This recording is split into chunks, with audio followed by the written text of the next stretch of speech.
Welcome to KNLS web designing classes. ఈరోజు మన క్లాస్లో మనం లాస్ట్లో ప్రీవియస్ క్లాస్లో ఏం చెప్పుకున్నాం, డాక్యుమెంట్ స్ట్రక్చర్ ఎలా ఉంటుంది, HTML స్ట్రక్చర్ ఎలా ఉంటుంది అని చెప్పుకుంటా ఇందులో ఎన్ని పార్ట్స్ ఉన్నాయి. హెడ్ అన్న పార్ట్ ఒకటి, ఓకే, ఈ హెడ్ పార్ట్ ఒకటి, అదేవిధంగా బాడీ పార్ట్, ఓకే,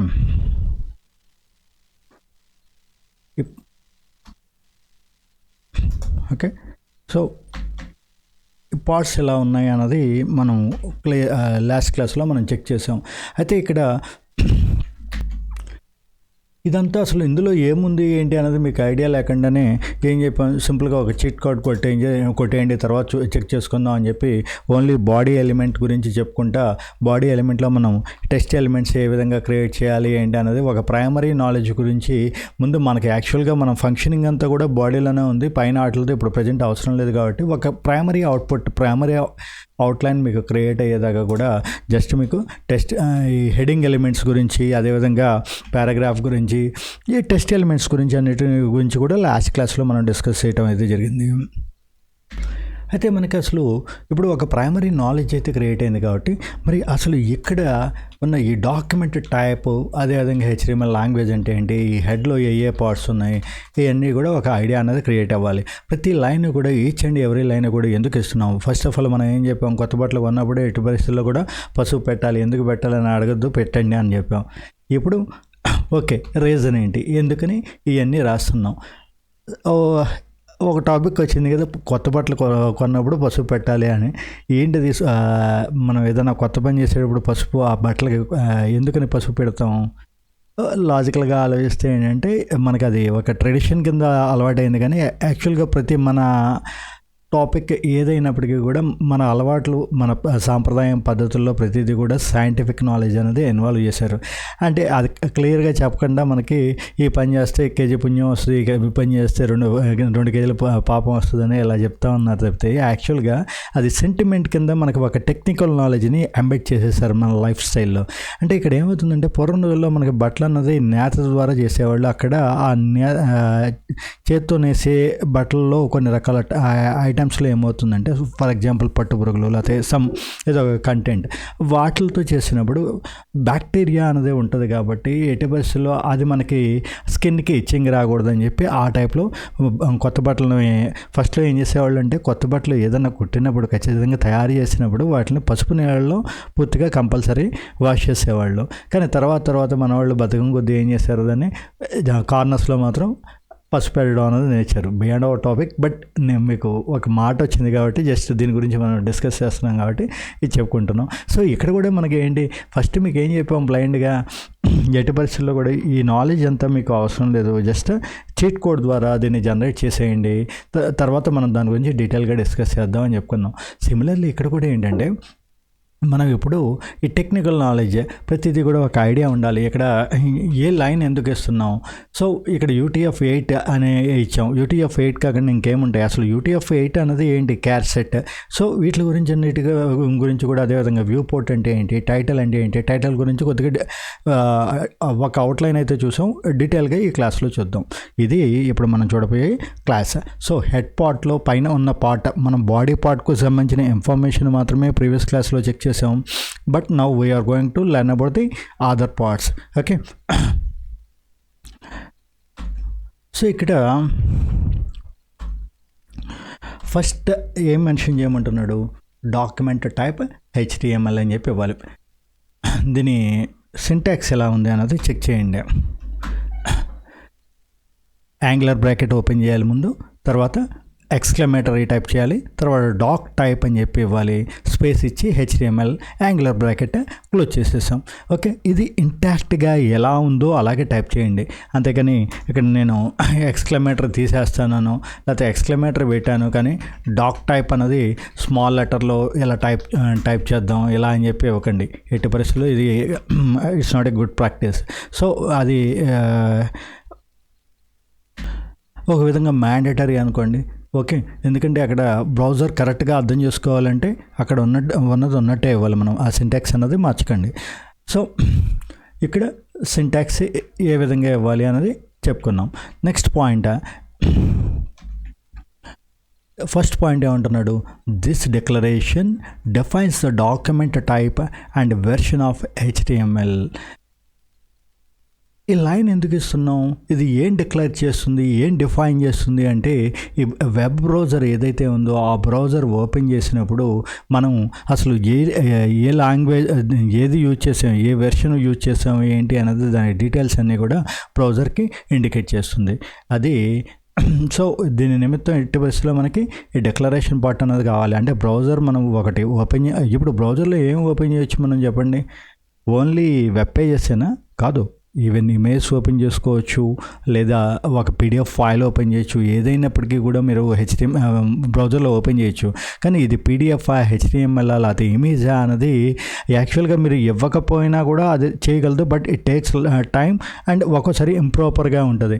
సో క్లియర్గా మనం ఏది చేయబోతున్నాం, ఈ డాక్యుమెంట్ దేనికి సంబంధించింది అంటే వెబ్ బ్రౌజర్ అంటే ఏం చెప్పాము, సాధారణంగా అందరికీ ఉండే ఒక బ్లైండ్ ఒపీనియన్ ఏంటి, బ్రౌజర్ అంటే అసలు బ్రౌజర్ పర్పసే దేనికని చెప్తున్నాం, వెబ్సైట్స్ ఓపెన్ చేయడానికి అంటున్నాం. ఏదైనా వెబ్సైట్ ఓపెన్ చేయాలంటే బ్రౌజర్ ఓపెన్ చేయండి అన్నాం. మరి PDF ఓపెన్ చేయడానికి బ్రౌజర్లో చేయమా? ఈవెన్ మీ దగ్గర ఒక PDF ఫైల్ ఉందనుకోండి, అది యాక్చువల్గా PDF ఫైల్ ఓపెన్ అవ్వాలంటే మీకు యాక్రోబాట్ రైటరో లేకపోతే ఫోటోషాప్ ఇలా ఉండాలి. మీ దగ్గర ఏ అదర్ సాఫ్ట్వేర్స్ లేవు దాన్ని సపోర్ట్ చేసేది. బట్ డిఫాల్ట్గా ఏ ఫోన్లో అయినా సిస్టంలో అయినా మినిమం ఉండేది ఏంటి, ఖచ్చితంగా బ్రౌజర్ అన్నది ఉంటుంది. సో ఆ బ్రౌజర్లో మనం PDF ఫైల్ని ఓపెన్ చేయొచ్చు, అదేవిధంగా ఇమేజ్ ఫైల్స్ని కూడా ఓపెన్ చేయొచ్చు. మరి ఇది ఏ ఫైల్ అన్నది అది బ్రౌజర్ తనంతట తాను ఎత్తుక్కొని అది చెక్ చేసుకునే దానికన్నా అలా చేయగల కెపాసిటీ ఉంటుంది. బట్ దాంట్లో కొన్ని రకాల ప్రాబ్లమ్స్ అన్నది ఫేస్ చేయాల్సి వస్తుంది. టైం టేకన్ ప్రాసెస్ అవ్వచ్చు, లేకపోతే ఏదో సమ్ అన్నోన్ ఎర్రర్స్ రావచ్చు. ఇవన్నీ ప్రివెంట్ చేయడానికి మనం ఇస్తున్న డాక్యుమెంట్ ఏ ఫార్మెట్లో ఉంది, ఏ వెర్షన్లో ఉంది అన్నది మెన్షన్ చేయడానికి మనం ఖచ్చితంగా ఈ HTML ఫస్ట్ లైన్ అన్నది రాయాలి. అదేవిధంగా సెకండ్ పాయింట్ ఏమంటున్నాడు, it ensures that the web browser renders the page using the latest HTML standard. ఇదే జస్ట్ ఇప్పుడు డిస్కస్ చేసుకుంది. ఎట్టి పరిస్థితుల్లో ఆ బ్రౌజర్ ఏంటి, దీన్ని రెండర్ చేయబోతుంది, HTML5లో ఉన్న ఒక వెబ్సైట్ని రెండర్ చేయబోతుంది అని ఇండికేట్ చేయడానికి అది కంపల్సరీ కావాలి. It must be the very first line in an HTML document. ఎట్టి పరిస్థితుల్లో కూడా ఇది ఎక్కడ ఉండాలి, ఫస్ట్ లైన్లోనే ఉండాలి. ఓకే, నేను తీసుకొచ్చి ఇది సెకండ్ లైన్లోనో లేకపోతే థర్డ్ లైన్లోనో చివరిలోనో పెడతా అంటే జరిగేది కాదు. సో ఎట్టి పరిస్థితుల్లో మీరు HTML డాక్యుమెంట్ ఓపెన్ చేశారు అంటే, మీరు ఒక HTML పేజ్ క్రియేట్ చేస్తున్నారు అంటే ఖచ్చితంగా ఫస్ట్ డాక్యుమెంట్ టైప్ HTML అని చెప్పి మెన్షన్ చేయాల్సిందే. ఓకే, ఫస్ట్ లైన్ మెన్షన్ చేయాలి. అదేవిధంగా థర్డ్ పాయింట్ ఏమంటున్నాడు, the HTML tag is the route element of an HTML document.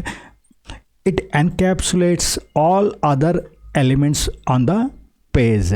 అంటే చూడండి, ఫర్ ఎగ్జాంపుల్ ఇక్కడ మనం కేవలం ఓపెనింగే కాదు, ఇది క్లోజ్ చేయటం కూడా, ఇక్కడ దీన్ని క్లోజ్ చేసాం. ఓకే, అంటే ఈ మధ్యలో ఫర్ బెటర్ అండర్స్టాండింగ్ ఇది రిమూవ్ చేస్తున్నాను నేను. చూడండి, ఇది యాక్చువల్గా దీని యొక్క స్ట్రక్చర్, డాక్యుమెంట్ టైప్ HTML అని బిగిన్ చేసి ఎండింగ్లో ఎలా ఇస్తున్నాం. ఈ మధ్యలో మనకు కావాల్సిన డేటా అంతా ఇస్తున్నాం. అంటే ఫర్ ఎగ్జాంపుల్ మీరు ఏదైనా ఒక మెడిసిన్ తయారు చేస్తాం అనుకోండి, ఆ మెడిసిన్ని మనం ఏం చేస్తాం, పౌడర్ కింద ఇచ్చేస్తాం. ఆ పౌడర్ కింద ఇవ్వడం వల్ల ఏమవుతుంది, అది దాంట్లో కొంత అంటే క్వాంటిటీ, ఏదైనా ఒక మెడిసిన్ తీసుకున్నప్పుడు ఆ దాని యొక్క పవర్ అన్నది దేని మీద ఆధారపడి ఉంటుంది, తీసుకునే డోసేజ్ కూడా చాలా ఇంపార్టెంట్. కొద్దిగా ఎక్కువైతే ప్రమాదం, అదేదో సైడ్ ఎఫెక్ట్స్కి వెళ్తుంది, తక్కువైతే అది పని చేయకపోవచ్చు. సో అక్కడ ఆ పౌడర్, ఆ కంటెంట్ అంతటినీ కూడా మనం ఏం చేస్తాం,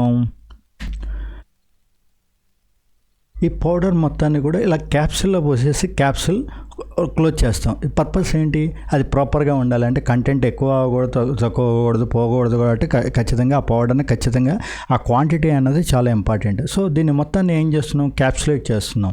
సిమిలర్లీ ఇక్కడ కూడా మనం ప్రోగ్రాంలో ఏదైతే డేటా ఉందో, ఏదైతే కమాండ్స్ ఉన్నాయో ఇవన్నీ కూడా ఈ మధ్యలోనే ఉండాలి ఎట్టి పరిస్థితులు. దీన్ని ఎన్క్యాప్సులేషన్ అంటాం. ఓకే, సో ఈ రెండు ట్యాగ్ల మధ్యలోనే మనకు సంబంధించిన డేటా ఉండాలి. అది out side of the tags వెళ్ళిపోతే కనుక అది ప్రాపర్గా వర్క్ చేయదు. ఓకే, అదేవిధంగా next one, HTML language English. Okay, next syntax ఏమి ఇచ్చాం, HTML లాంగ్వేజ్ ఇంగ్లీష్ అని చెప్పి ఇచ్చాం. చూడంగాతోటే మనకు ఒక ఐడియా క్రియేట్ అయిపోతుంది. ఆ సింటాక్స్ ఎందుకు ఇచ్చామన్నది ఒక ఐడియా పేరులోనే ఉంది కదా. సో ఇక్కడ ఏం చెప్తున్నాడని చూద్దాం. The language attribute specifies the language of the documents content. In this case English, ఇక్కడ ఇంగ్లీష్ అని ఇచ్చాం, బట్ మనం తెలుగు అని ఇవ్వచ్చు, లేకపోతే హిందీ ఇవ్వచ్చు. ఓకే, సో ఇదేం చేస్తుంది అంటున్నాడు, this helps search engines and browsers understand the primary language of the content. ఆ కంటెంట్ యొక్క లాంగ్వేజ్ ఏంటి, ప్రైమరీ లాంగ్వేజ్ ఏంటి అనేది ఒక ఐడియా అనేది దానికి బ్రౌజర్కి ఉంటుంది. సో దాని ఆధారంగానే మనకు ఒకవేళ మనం ఇది మెన్షన్ చేయలేదు అనుకోండి, అదేం చేయాలి, డిఫాల్ట్గా పనిచేయదా. మనం ఫర్ ఎగ్జాంపుల్ చూద్దాం. ఇందులోకి వెళ్ళి మనం ఏం చేద్దామంటే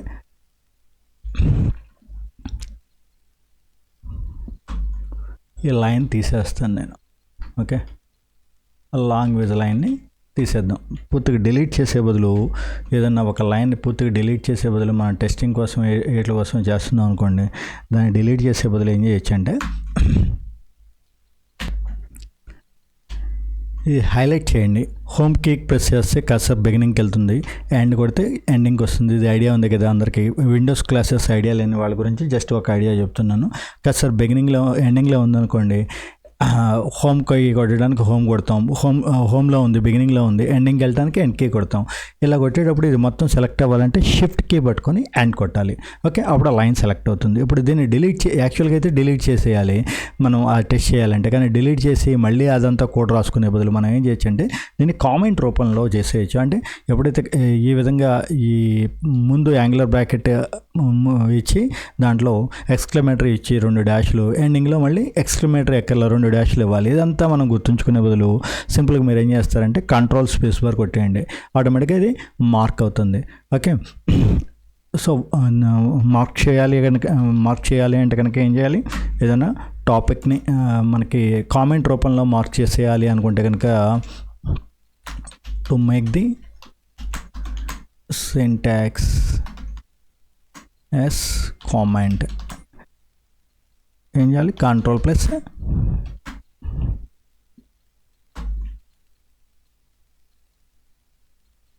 space bar, control space bar ఇస్తే ఆటోమేటిక్గా అది ఇలా కామెంట్ రూపంలో అవుతుంది. ఓకే.